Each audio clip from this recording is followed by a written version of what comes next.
इन मकामात पर जहां हल्का हल्का सीना तान कर दौड़ा जाता है, वहां हजरत हाजरा दौड़ी थी। जब उनके बेटे को पानी नहीं मिल रहा था, जमीन पर एड़ियां रगड़ रहे थे इस्माइल, मुंह में अंगूठा रखे चूस रहे थे, और हाजरा कह रही थी, अल्लाह मेरा बेटा प्यासा है, तेरा बंदा इब्राहिम इसको तेरे सुपुर्द करके गया है, मुझे और इस बच्चे को तेरे सुपुर्द करके गया है। जब मैंने पूछा कि मुझे किसके हवाले करके जा रहे हो, किसके हवाले, इला मन ततरुकुना, हमें किसके हवाले छोड़ के जा रहे हो? तो इब्राहिम अलैहिस्सलाम ने आगे बढ़ते हुए कहा था, इल्लल्लाह, ऐ अल्लाह मुझे और इस बच्चे को उसने तेरे हवाले किया है, तेरे सुपुर्द किया है। इस बच्चे को प्यास की शिद्दत महसूस हो रही है, इलाके में कहीं पानी नहीं है। हजरत हाजरा पानी की तलाश में पहाड़ी के ऊपर चढ़ जाती हैं, सफा से नीचे झांक कर देखती हैं, शायद कोई गांव, शायद कोई कबीला, शायद कोई मोहल्ला मुझे नजर आ जाए, दो चार आदमी रहने वाले नजर आ जाएं और मैं उनसे थोड़ा सा पानी ले लूं। लेकिन पहाड़ी की ऊंचाई पर चढ़ने के बाद भी उनको नीचे कोई बस्ती नजर नहीं आई। सफा से चक्कर लगाती हैं, नॉर्मल चाल चलती हैं, फिर थोड़ी दूर सीना तान कर चलती हैं, दौड़ती हैं, फिर रुकती हैं, फिर नॉर्मल चाल चलती हैं, फिर दौड़ती हैं और मरवा पे पहुंच जाती हैं। मरवा की पहाड़ी से नीचे झांक कर देखती हैं कि कोई बस्ती मिल जाए, कोई मोहल्ला मिल जाए, कोई गांव मिल जाए जहां मैं थोड़ा सा पानी लेकर अपने बच्चे को पिला सकूं। लेकिन मरवा की पहाड़ी के नीचे भी कोई बस्ती आबाद नहीं है। लेकिन अपने बच्चे को देखती है, होठ में अंगूठा रखे हुए है, अपने बच्चे की प्यास की खातिर फिर मरवा से सफा, फिर सफा से मरवा, फिर मरवा से सफा, फिर सफा से मरवा, 7 चक्कर लगाकर अपने बेटे के पास आकर बैठ जाती है और कहती है, अल्लाह जितना मैं औरत होकर कर सकती थी कर लिया, एक लेडी होकर कर सकती थी कर लिया, जितना दौड़ सकती थी दौड़ चुकी, जितनी मेहनत कर सकती थी कर ली, अब ताकत मेरे बस से बाहर हो चुकी है। अल्लाह तू ही गैब से मदद फरमा, इस इस्माइल के लिए पानी का इंतजाम कर दे। अल्लाह इसको मेरा शौहर मुझे और इस बच्चे को तेरे हवाले करके गया है। अल्लाह ने कहा, जिब्रील क्या देखते हो, मेरी बंदी ने मुझे पुकारा है और मेरा बंदा इब्राहिम मेरे हवाले करके गया है, मेरे भरोसे पर छोड़ कर गया है और मेरे ही रास्ते में गया है। जाओ जहां इस्माइल पैरों की एड़ियां रगड़ रहे, तुम अपना पर वहीं पर मारो। जिब्रील अमीन आसमान से नीचे उतरते हैं और जहां इस्माइल एड़ियां रगड़ रहे थे वहीं पर मारते हैं और पानी का चश्मा जारी हो जाता है, पानी बहने लगता है। हाजरा उस पानी को देखकर खुश हो जाती हैं और उसको मुंडेर बांधने लगती है। पानी इधर उधर बहने लगा, वो सोच रही थी कि पानी कहीं ख़त्म ना हो जाए, इसलिए समेटने लगी। कितना समेटेंगी, पानी का चश्मा निकल रहा है, पानी इधर उधर ऐसे समेट रही है और अब अबरानी जबान में कह रही हैं, जम जम, ये अरबी का जुमला नहीं है, जम जम जम जम, जम का मतलब होता रुक रुक, ठहर ठहर, कहां जा रहा, रुक, जम जम, बार बार कह रही जम जम यानी रुक रुक, जम जम ठहर ठहर, ये बार बार कह रही हैं। लेकिन पानी कहां ठहरने वाला है, वो समेटती हैं, पानी बह जाता है। हजरत हाजरा मिट्टी से एक मुंडेर बांध देती हैं ताकि पानी इधर उधर न जाए, इसी में जमा हो जाए। मेरे भाइयों, अल्लाह के नबी ने फरमाया, अल्लाह हाजरा पर रहम फरमाए। अगर हाजरा ने उस पानी की बाउंडेशन न की होती, हाजरा ने उस पानी की मुंडेर न बांधी होती, हाजरा ने उस पानी को रोका ना होता, तो अल्लाह उस पानी को सारी दुनिया में पहुंचा देता। और जो चीज आम हो जाए फिर उसकी कदर नहीं होती।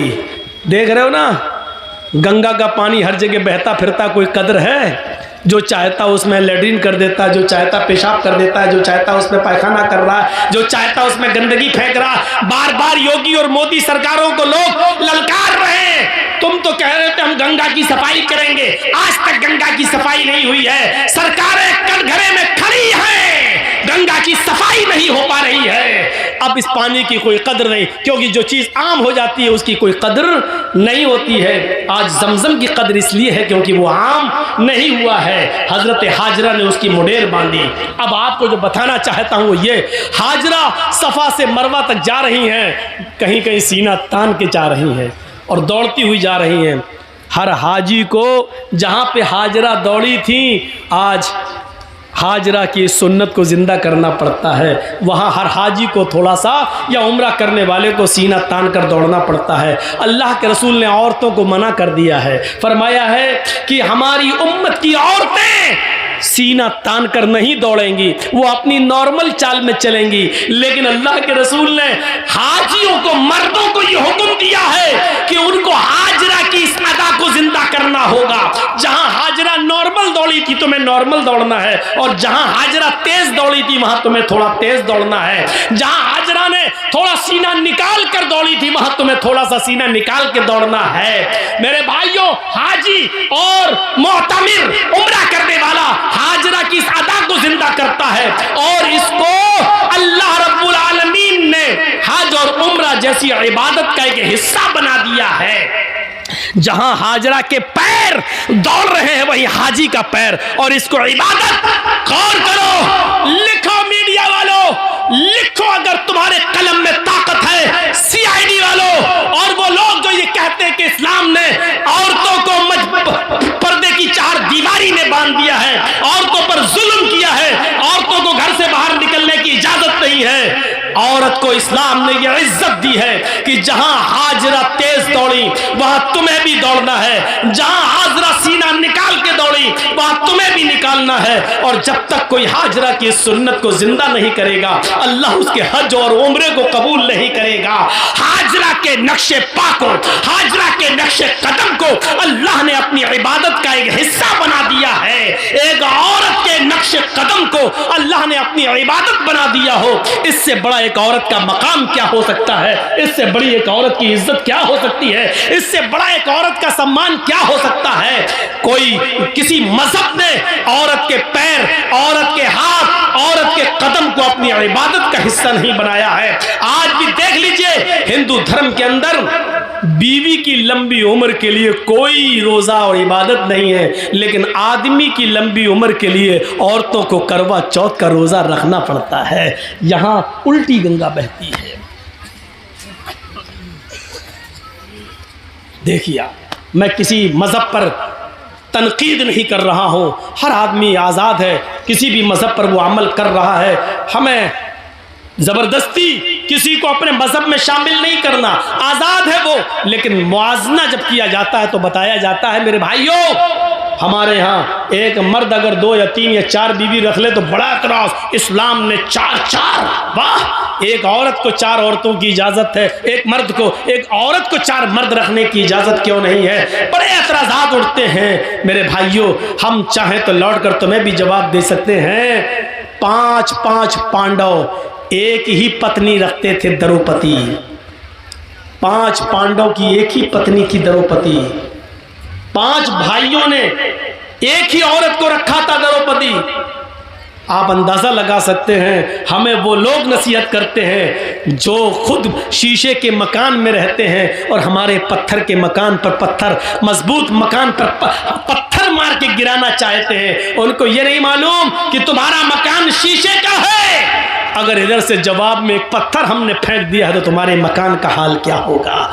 मेरे भाइयों, जो खुद शीशे के मकान में रहते हो उनको दूसरों के पत्थर के मकान पर पत्थर फेंकने का हक नहीं है। उनको डरना चाहिए, अपने मकान के कमजोर होने का एहसास होना चाहिए, एहसास उनको होना चाहिए। जो हमारे नबी की 11 और 12 बीवियों पर एतराज करते हैं, उनको कृष्ण कन्हैया की गोपियों की तादाद मालूम होनी चाहिए। 16,108 शीशे के मकान में रहने वाला किसी के मजबूत मकान पर पत्थर नहीं फेंकता है, क्योंकि वो जानता है कि अगर जवाब में इसने पत्थर फेंका तो हमारे शीशे के मकान का हाल क्या होगा। इसलिए अक्लमंदी इसमें है कि आदमी किसी दूसरे के मजहब पर बगैर पढ़े लिखे तनकीद न करे, बल्कि हर मजहब को इज्जत की नजर से देखे। हम आपके मजहब की इज्जत करते हैं, लेकिन इस बात की इजाजत नहीं देते कि हमारे मजहब पर तनकीद हो। आप हमारे मजहब की इज्जत कीजिए, और इस बात की इजाजत मत दीजिए कि हम आपके मजहब पर तनकीद करें। तनकीद करने का कोई हक नहीं है। मेरे भाइयों, जिस मजहब में जो अच्छाइयां हो वो ले लेना चाहिए। अच्छाई जहां से मिले वो हमारी खोई हुई अमानत है, उसे हमें ले लेना चाहिए। और बुराई जिस मजहब के अंदर भी हो, जिस धर्म के अंदर भी हो, उसको छोड़ देना चाहिए, चाहे वो किसी भी मजहब के अंदर पाई जा रही हो। मैं ये कह सकता हूं कि इस्लाम के अंदर कोई बुराई नहीं है, मुसलमानों में बुराइयों की कमी नहीं है। दोनों बातें अलग अलग हैं। फिर सुन लीजिए, इस्लाम में कोई बुराई नहीं है, लेकिन मुसलमानों में किसी बुराई की कमी नहीं है। एक साइंटिस्ट ने कहा था कि मैंने जब धर्मों का मुताला किया तो मुझे सबसे अच्छा धर्म इस्लाम लगा। जब मैंने मजहबों का मुताला किया, हिंदू धर्म, ईसाई धर्म, जैन धर्म, सिख धर्म, यहूदी मजहब, बुद्ध मजहब, इस्लाम धर्म, मैंने सारे मजहब की स्टडी की तो मुझे पढ़ने में सबसे अच्छा मजहब इस्लाम लगा। लेकिन जब मैंने दुनिया घूम कर देखा और हर मजहब के मानने वालों का जायजा लिया, मैंने यहूदियों की बस्ती में यहूदियों को देखा, ईसाइयों की बस्ती में ईसाइयों को देखा, जैनियों की बस्ती में जैनियों को देखा, और हिंदुओं की बस्ती में हिंदुओं को देखा, बुद्धिस्टों की बस्तियों में बुद्धिस्टों को देखा, मुसलमानों की बस्ती में और मोहल्ले में मुसलमानों को देखा। मैंने हर बस्ती में हर मजहब के मानने वालों का जायजा लिया तो मुझे दुनिया की बिगड़ी हुई बदमाश बदकम्माश कौमों में सबसे ज्यादा बदतर और सबसे ज्यादा नालायक कौम मुसलमान नजर आई। हकीकत कड़वी मगर हक बजानिब उसने बात कही है। यह क्या बात है कि दूसरों की बुराई हमें सुनकर बड़ा मजा आता है। अगर हमारे अंदर भी कोई कमी है तो उसको सुनने की भी क्षमता हमारे अंदर होनी चाहिए। हम उस साइंटिस्ट की तारीफ करते हैं कि उसने हमारे मजहब को गलत नहीं कहा। हम उस साइंटिस्ट की तारीफ करते हैं कि कौमों का मुआयना करने के बाद सबसे ज्यादा कमी उसको अगर नजर आई तो मुसलमानों की नजर आई। उसने क्या कहा? मैंने जब धर्मों का मुताला किया तो सबसे अच्छा मजहब इस्लाम लगा, लेकिन जब हमने कौमों का मुआयना किया तो सबसे बदतर कौम मुझे मुसलमान नजर आई। और आप देख लो 30 करोड़ 35 करोड़ मुसलमान पूरे भारत में, 4 लाख से ज्यादा मदरसे पूरे भारत में, 4 लाख से ज्यादा पूरे भारत में मदरसे, 50 लाख से ज्यादा उलमा। एक लिस्ट दे रहा हूं आपको, गौर कीजिए। मुसलमान कितने?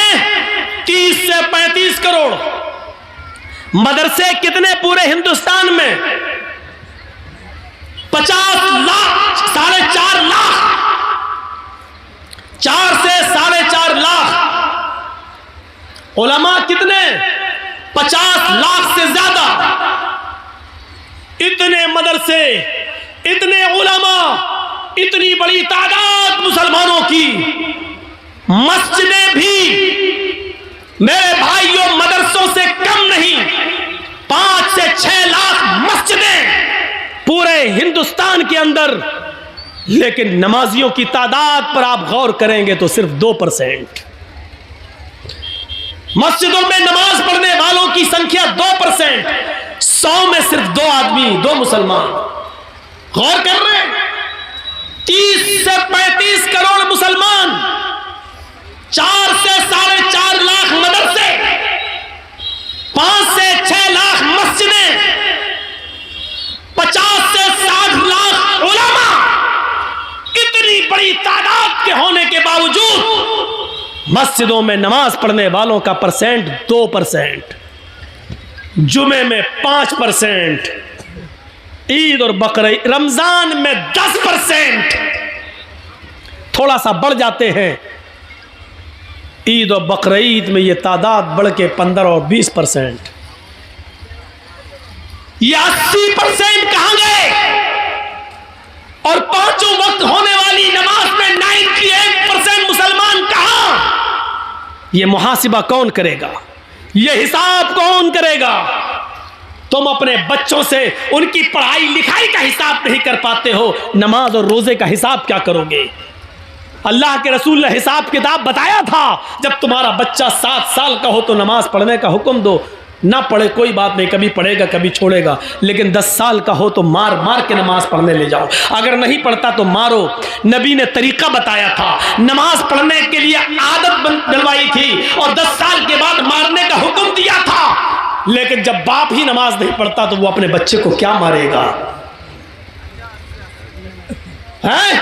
हम तसव्वुर करें, गुस्सा आता है। मैं ये नहीं कहूंगा कि गुस्सा नहीं आना चाहिए, गुस्सा जिंदों को आता है, मुर्दों को नहीं। गुस्सा जिंदों को आता है, मुर्दों को नहीं। मैं बिल्कुल नहीं कहूंगा कि तुम्हें गुस्सा नहीं आना चाहिए, गुस्सा आना चाहिए, लेकिन गुस्सा कब आना चाहिए? कब? जब कोई जय श्री राम का नारा लगाए तो उसके जवाब में तुम अल्लाहू अकबर का नहीं। गुस्सा तब आना चाहिए जब आप अपने बेटे के हाथ में शराब की बोतल देखें। गुस्सा तब आना चाहिए जब रात के 12 बजे आपकी जवान बेटी बिस्तर पर लिहाफ और रजाई के अंदर मोबाइल चला रही है और फेसबुक चला रही है, एंड्रॉइड मोबाइल इस्तेमाल कर रही है। आपको गुस्सा आना चाहिए।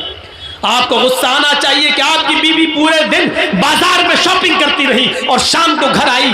आपको गुस्सा आना चाहिए कि बेपर्दगी के साथ वो घर से निकली तो किसकी इजाजत लेके गई। आपको गुस्सा आना चाहिए कि आपकी बेटी स्कूल जाती है तो किसके साथ जाती है और किसके साथ आती है। उसके आने और ले जाने के लिए कौन, आपने किसको मुतय्यन किया है। अकेले अगर जाती है या मोहल्ले की चंद सहेलियों के साथ जाती है तो आपको उन मोहल्ले और गांव की चंद सहेलियों पर एतबार कैसे है? क्योंकि सहेलियां एक दूसरे की सहेली होती है। तुम मेरी मत कहना, मैं तुम्हारी नहीं कहूंगी।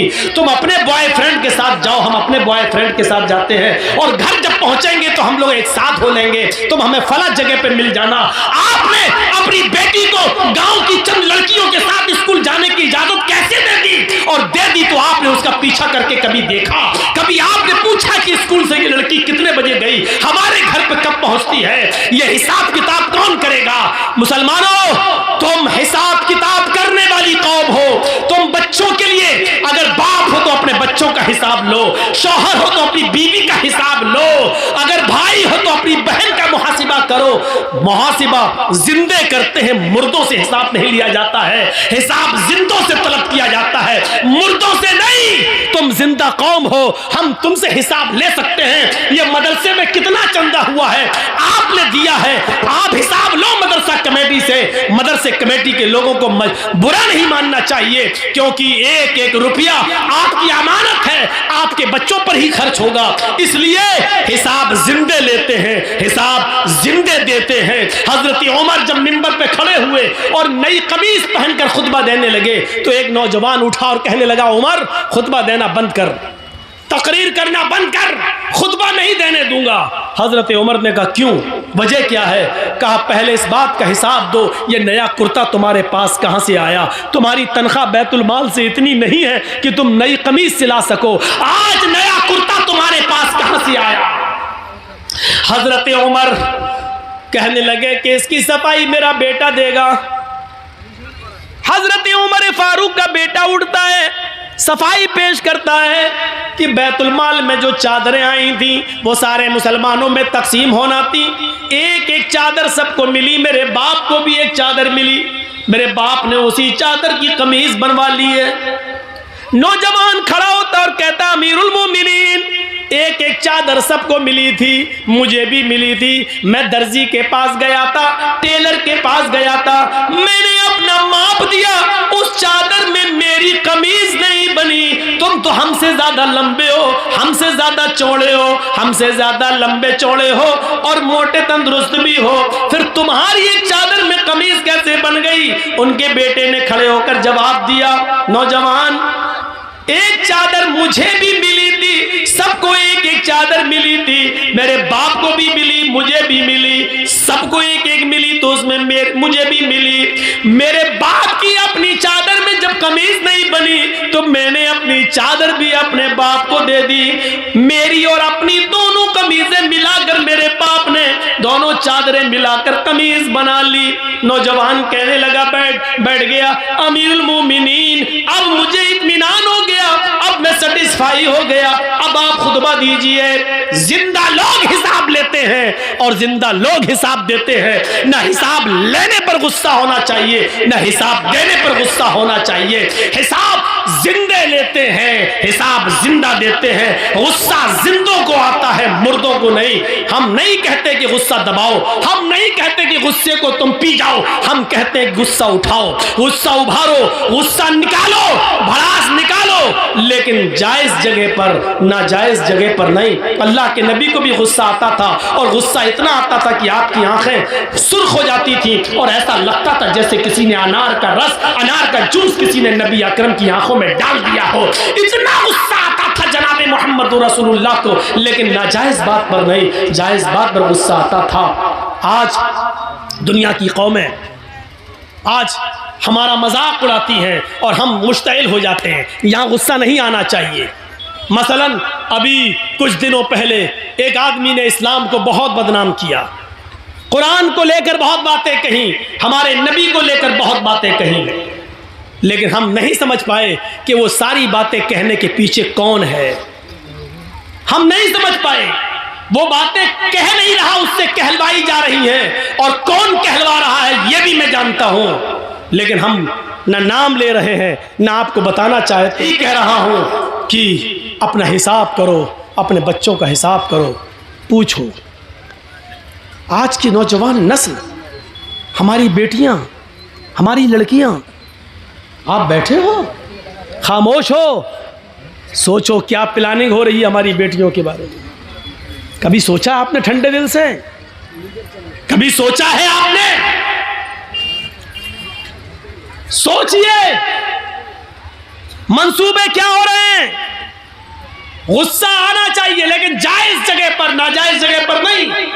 एक आदमी को साथ मिला सरकार का, गवर्नमेंट का, और उस आदमी ने कुरान का मजाक उड़ाया, हमने उसको नंगा किया। एक आदमी जय श्री राम के नारे लगाकर हमें उकसाता है, हमें मुश्तइल करता है, और हम भी उसके जोश में आ जाते हैं और हम भी उसके अपोजिट दूसरे नारे लगाते हैं। अरे यही तो वो चाह रहा था, आपने जो चाह रहा था आपने उसके मकसद को पूरा कर दिया, आपने उसके मकसद को पूरा कर दिया। आपको ऐसा नहीं करना था। नहीं, आपको मालूम है कि हिंदुस्तान में उनका कुछ नहीं होगा। एक है ना डासना का पंडित, डासना का, अरे उत्तर प्रदेश में डासना नाम की एक जगह, वहाँ का एक पंडित है ना, कितना भड़काता है, कितना बरगलाता है। टीवी, एनडीटीवी ने तो बाकायदा दिया कि अभी तक जेल में क्यों नहीं गया। देखिए कितना बरगलाता है, लेकिन ज़रूरी नहीं कि जो आदमी हमें बरगलाए हम भी वैसा ही जवाब दें, कोई ज़रूरी नहीं है। मेरे भाइयों, शॉर्टकट में एक जवाब दे दूं आपको, अक्लमंदी ये नहीं है। अगर कोई पागल कुत्ता मेरे पैर में काट ले, जर्जीस को अगर कोई पागल कुत्ता काट ले, तो क्या जर्जीस भी उस पागल कुत्ते को काटे? बताइए तो, क्या ये अक्लमंदी होगी? अगर कोई पागल कुत्ता काट लिया हमारे पैर में, अब जर्जीस को गुस्सा, कमीने तूने काटा, पकड़ पकड़ पकड़ो, हम भी काटेंगे, पकड़वाया और काट रहे उसको, तो उससे बड़े पागल तो हम हो गए। तो कुछ लोगों का दिमाग खराब हो चुका है, किस नशे में हो चुका है? उनके साथ पुलिस की ताकत है, उनके पास एसएसपी और डीएम की ताकत है, उनके पास हुकूमत की ताकत है। वो जानते हैं हम कुछ भी कह देंगे हमारा कुछ नहीं होगा। इस नशे में, हुकूमत के नशे में, पुलिस और एसपी और डीएम की ताकत के नशे ने उनको पागल कर दिया है। वो हमें बरगलाएंगे। अक्लमंदी यह है कि उनके बरगलाने में हम ना आए। हाथी का काम होता है खामोशी के साथ चलते रहना, और कुत्तों का काम होता है भौंकते रहना।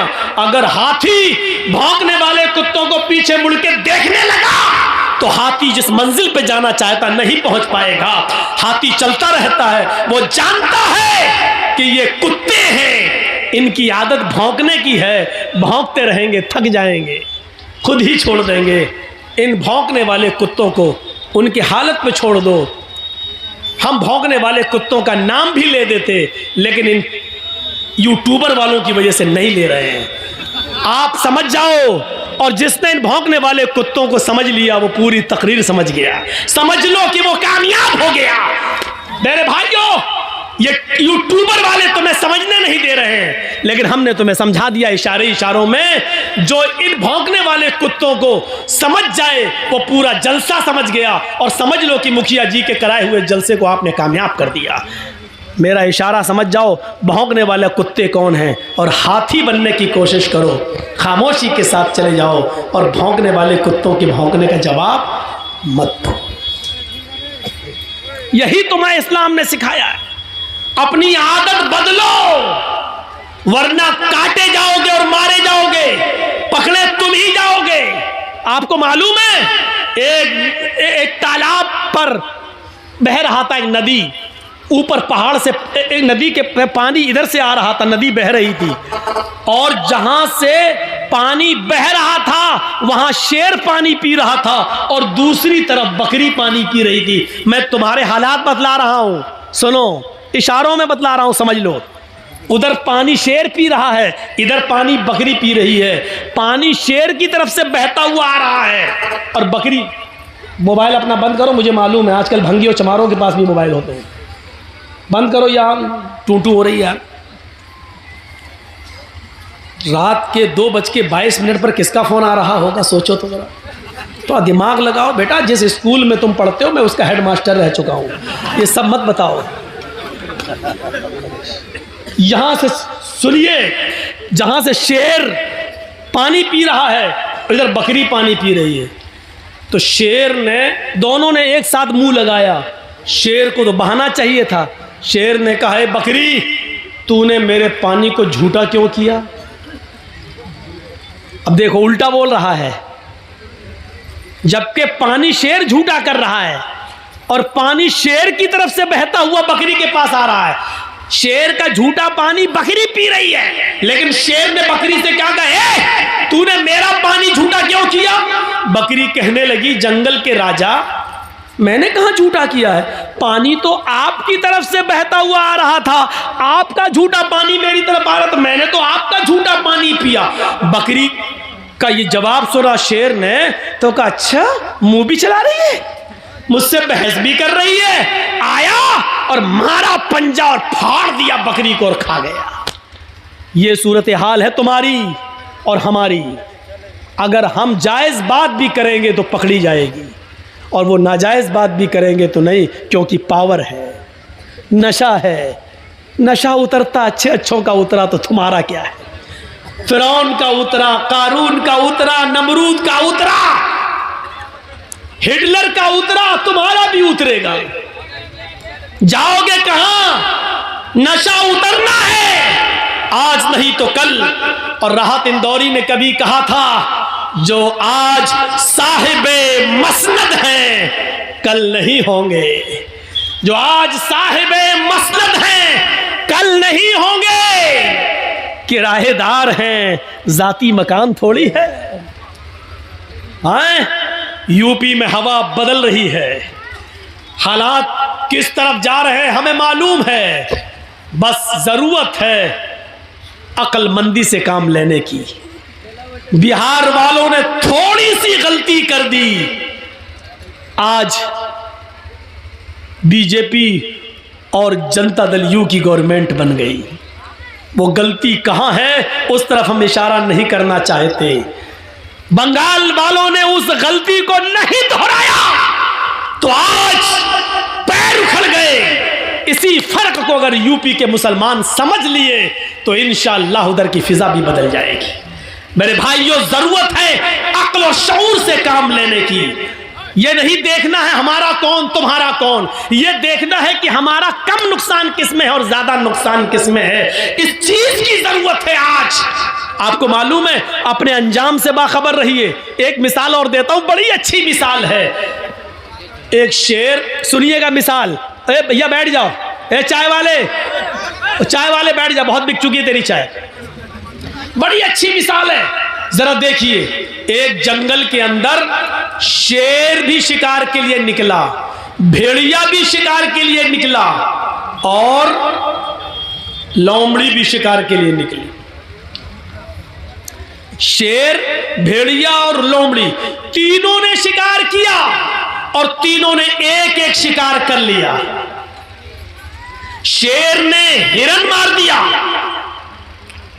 भेड़िए ने बकरी का शिकार किया और लोमड़ी ने खरगोश का शिकार किया। शेर ने कहा भेड़िए से, तुम तकसीम कर दो, बंटवारा कर दो, कौन किसका हिस्सा है, कौन क्या खाएगा। देख रहे हैं, शेर तो राजा होता है, मतलब पावर में। शेर का मतलब आप तो सुनो, शेर जब मैं बोलूं तो कुछ और सोचना, मैं नाम नहीं लूंगा। तो शेर ने हिरन मारा, भेड़िए ने बकरी का शिकार किया और लोमड़ी ने खरगोश का। शेर ने कहा, मतलब पावरफुल, भेड़िए से कहा इंसाफ कर दो, फैसला कर दो, कौन क्या खाएगा। भेड़िए ने कहा बहुत आसान है। कहा क्या? कहा हिरन आप खा लीजिए,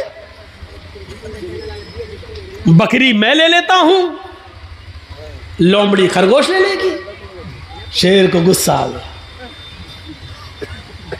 शेर को गुस्सा आया और उस गुस्से में मारा पंजा, भेड़िए के सर अलग तन अलग, टुकड़े टुकड़े हो गए उसके, खत्म कर दिया उसने भेड़िए को। लोमड़ी से कहा बहन जी तुम इंसाफ करो। लोमड़ी ने देख लिया, भांप लिया। लोमड़ी ने कहा बहुत आसान है। कहा क्या? कहा 3 शिकार हैं, हिरन, बकरी और खरगोश। हिरन आप सुबह खा लीजिए, बकरी आप शाम को खा लीजिए और मुंह का जायका बदलने के लिए खरगोश को आप दोपहर में खा लीजिए। शेर ने कहा वाह, बहुत अच्छा फैसला, वाकई इतनी अकल तुम्हें किसने दी, इतना अच्छा फैसला तुम्हें किसने सिखाया? उसने कहा इस भेड़िए ने, इस भेड़िए के अंजाम ने। इतनी जबरदस्त मिसाल देने के बाद भी हमारी अकल नहीं खुल रही है। हमारी अकल, भेड़िए, लोमड़ी ने देखा खरगोश जा रहा है, जाए, ये मेरा कम नुकसान है, लेकिन अगर ये हम ही को मार के खा गया तो हम ही नहीं रहेंगे तो क्या खाएंगे? अपने आप को पहले बचाओ। तो मेरे भाइयों, इस वक्त ये मत देखिए कि कौन आ रहा है, इस वक्त ये देखिए कि हमारा बड़ा नुकसान किसमें और छोटा नुकसान किसमें है। इसलिए बड़े नुकसान से बचाने के लिए छोटा नुकसान अपने आप को कर देना चाहिए अपना। इसलिए बिहार वाले बड़े नुकसान को समझ नहीं पाए, छोटा नुकसान नहीं कर सके, इसलिए दोनों नुकसान से महरूम होकर उसी बड़े नुकसान में फिर पल रहे हैं। बंगाल वालों ने लात मार दी, बड़े नुकसान से अपने आप को बचा लिया और छोटा नुकसान उन्होंने कर दिया।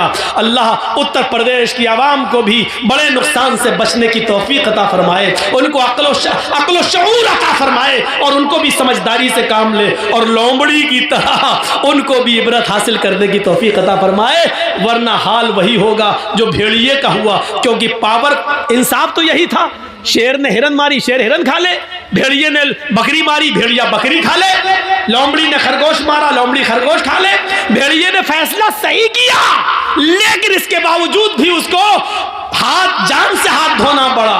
अच्छा, मारा पंजा, बेचारा गया। लोमड़ी से कहा तुम इंसाफ करो। उसने कहा दिन में आप सुबह में हिरन खा लीजिए, शाम को बकरी खा लीजिए और दोपहर में अगर मुंह का जायका बदलना हो तो खरगोश का टेस्ट कर लीजिए, तीनों आपके। वाह वाह, क्या अच्छा फैसला किया। लोमड़ी से कहा लोमड़ी इतना अच्छा फैसला तुझे किसने सिखाया? सीधे कहती है भेड़िए के अंजाम ने, भेड़िए ने, इसी भेड़िए से सीखा है मैंने। तो आप भी कुछ सीखिए, उत्तर प्रदेश के लोग बिहार से सीख लें और बंगाल से भी सीख लें। मिसाल भी बड़ी अच्छी हो, बड़े अच्छे मौके पर याद आई है। तो मेरे भाइयों, अपने अंजाम को समझने की कोशिश कीजिए।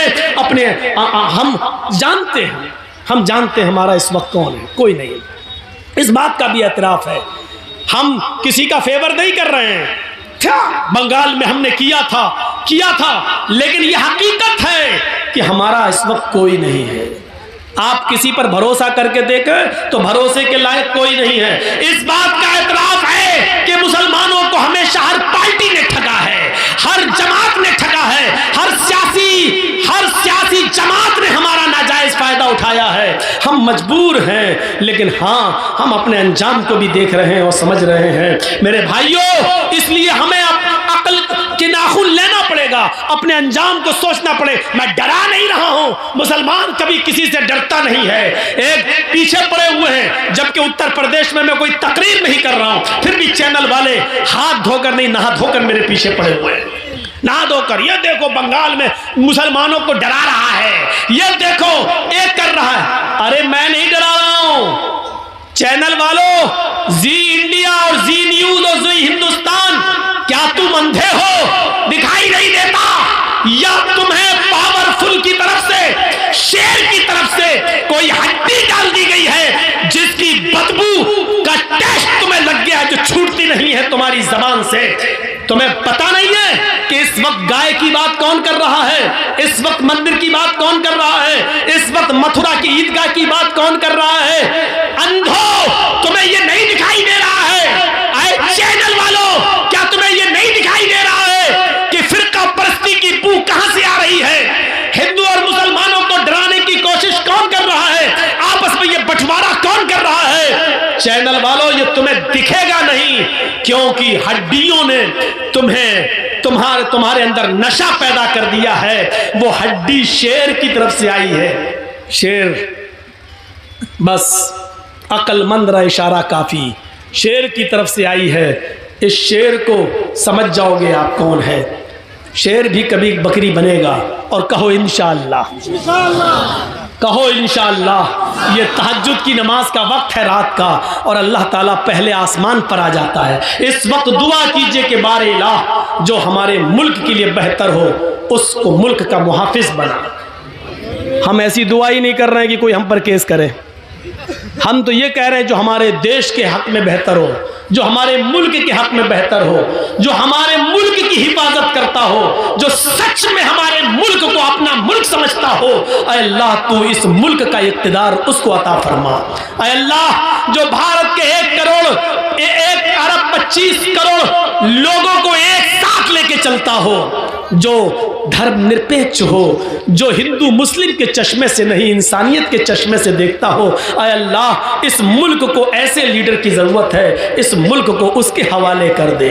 आमालुकुम वमालुकुम, जैसे तुम्हारे आमाल होंगे वैसे तुम्हारे ऊपर हुक्मरां मुसल्लत होंगे। हमारे आमाल अच्छे होंगे तो अच्छे हुक्मरां, हमारे आमाल बुरे होंगे तो हमारे ऊपर बुरे हुक्मरां मुसल्लत होंगे। अल्लाह रब्बुल आलमीन से दुआ है कि बारे इलाह, तू हमें हमारे आमाल की इस्लाह करने की तौफीक अता फरमा, और फिर तू हमारे ऊपर अच्छे हुक्मरानों को मुसल्लत फरमा दे। बारे इलाह, हम तुझसे दुआ करते हैं कि इस मुल्क में अमन पैदा फरमा दे, सुकून पैदा फरमा दे, शांति पैदा फरमा दे। ऐ अल्लाह, जिस तरह एक बाग के अंदर आम, सेब, पपीता, अमरूद, अंगूर, अनार सब होता है और किसी फल को किसी फल से दुश्मनी नहीं होती है, उसी तरह इस मुल्क में हिंदू, मुसलमान, सिख, ईसाई सब लोग रहते हैं। अल्लाह, हम सबको आपस में भाई भाई बना दे, एक दूसरे का हमदर्द बना दे, एक दूसरे का गमख्वार बना दे, एक दूसरे के लिए अपनी कुर्बानी देने वाला बना दे। ऐ अल्लाह, एक दूसरे का दर्द कांटा हिंदू को चुभे तो उसका दर्द मुसलमान अपने दिल में महसूस करे, और कांटा मुसलमान को चुभे तो उसका दर्द हिंदू अपने दिल में महसूस करे। हमें ऐसा एक दूसरे का हमदर्द बना दे। ऐ अल्लाह, गंगा जमनी तहजीब जो हमेशा हमारे मुल्क में कायम रही, कुछ लोग इस गंगा जमनी तहजीब को मिटाना चाहते हैं। बारे इलाह, जो लोग हिंदू मुस्लिम एकता को मिटा रहे, अल्लाह तू उनको मिटा दे। ऐ अल्लाह, जो हिंदू मुस्लिम एकता को खत्म करना चाहते हैं, अल्लाह तू उनको खत्म कर दे। ऐ अल्लाह, जो इस मुल्क के अमन, चैन और सुकून और शांति को भंग करना चाहते हैं, अल्लाह तू उनको भंग कर दे। ऐ अल्लाह, जो इस मुल्क में फसाद बर्पा करके इस मुल्क को जंग की आग में और गिरा युद्ध में घुसेड़ने की और धंसाने की कोशिश कर रहे हैं, अल्लाह तू उनको इस मुल्क से मिटा दे और उनका सफाया कर दे। इस मुल्क की हिफाजत फरमा। ये मुल्क हमारा मुल्क है, ये 1 अरब 25 करोड़ देशवासियों का मुल्क है। हिंदुओं ने भी, मुसलमानों ने भी इस मुल्क को आजाद कराया है। ऐ अल्लाह, इस मुल्क के अमन और चैन से कुछ लोग खिलवाड़ कर रहे हैं, अल्लाह तू उनको खिलौना बना दे, उनको निशाने इबरत बना दे। जिस तरह हिटलर बना, हज्जाज इब्ने यूसुफ बना, जिस तरह और लोगों को तूने निशाने इबरत बनाया, बारे अल्लाह तू उनको भी निशाने इबरत बना दे। बाद में आने वाली नस्ल उनके जुल्म को याद करे, उनके सितम को याद करे। 11:30 बजे 11:40 पर मैं आया था और फिर 12:40 पर, और मेरा 2 घंटे का तकरीबन पूरा वक्त हो गया है, 1:45 तो हो ही गया है। तो मेरे भाइयों, हम अल्लाह से दुआ करते हैं कि बारे इलाह हमें अक्ल शऊर से काम लेने की तौफीक अता फरमा। बारे इलाह जब तक तू हमें जिंदा रख, इस्लाम पे जिंदा रखना, और जब हमारा खात्मा हो तो ईमान पर हमारा खात्मा फरमाना। और आखिरी ऐलान ये आपसे कि मदरसे 2 साल कोरोना का शिकार रहे हैं और नहीं चल सके हैं। आपसे आखिरी गुजारिश,